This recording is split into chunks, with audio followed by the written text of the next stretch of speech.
Yan yung tela. Tapos nilalagyan namin ng oil. Yan ang tela. Yan. Para hindi akyatan ng langgam. Kasi mag-harvest tayo ngayon ng honey.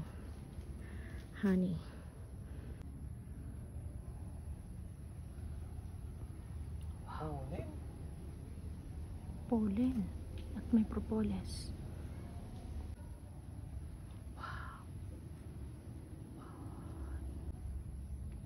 Ayan na. Wow. Tingnan natin. Ay, broad yung laman.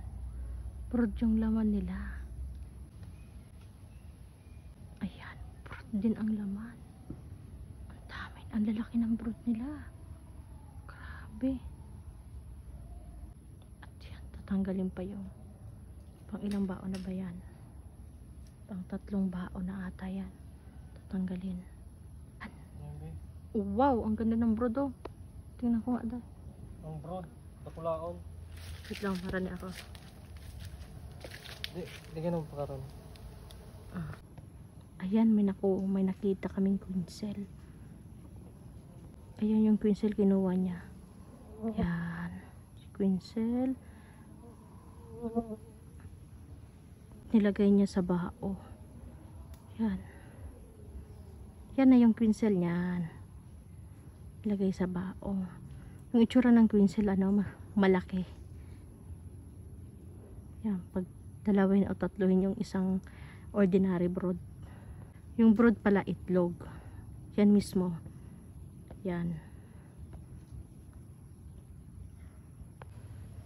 Ayan, nasa malayo lang ako. Kasi wala akong dalang bibale. Ayan na yung 3. Yung 3 solid na may brood. Bali isang colony ulit sila. Wala masyadong honey. Wala kaming honey nakuha.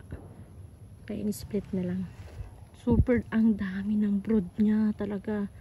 At yan yung mother. Papatungan namin ng mga bagong bao. Sure buhay na buhay yan kasi may nakita kaming quinzel.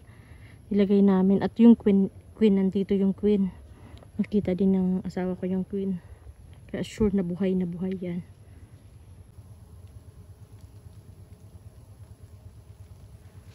Ito na yung in-split. At yun yung mother. Ito yung mother. Super ang dami. Ito punong-puno to ng brood. At ito may konting honey at pollen. At ito meron ding honey sa ilalim. At maraming, yan, tinakipan na natin. Takipan, yan. Yan yung mother, tinakipan namin. Para yan, sure yan na buhay yan. Super lakas kasi nila. Yan. Yan, ayos. Grabe. Yan, pinalit ko ng baon. Liit-liit. Ay, malaki pala. Yan.